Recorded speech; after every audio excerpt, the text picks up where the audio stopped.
This is you. You got a score of 14 in your end-of-year psychology test, and quite understandably, you're okay with that. That's a good score.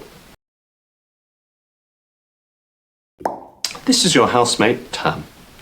Tam got a score of 16 in his end-of-year medicine test.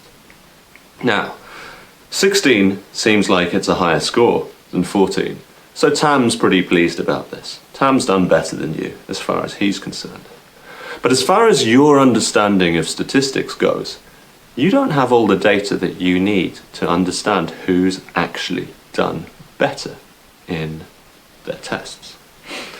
You know that of all of your classmates, the mean was 13, and the standard deviation of all of the scores in the test that you took was 1.5. Now, as far as Tam's classmates goes, the means were 15, and the standard deviations were 2. Now you have some more background information you can use to make sense of who's actually done better.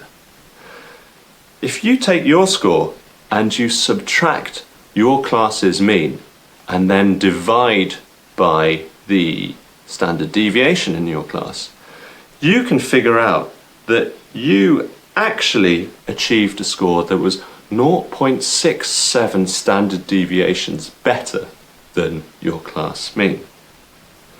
If you do some digging and find out what Tam's class mean was and class standard deviation was, you can use that to figure out that Tam's score minus his class mean divided by his class standard deviation gives him a score of plus 0.5.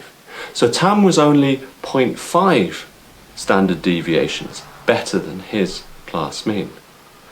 Therefore, your normalized score, once you normalize for the performance of everyone in your class, is better than Tam's normalized score.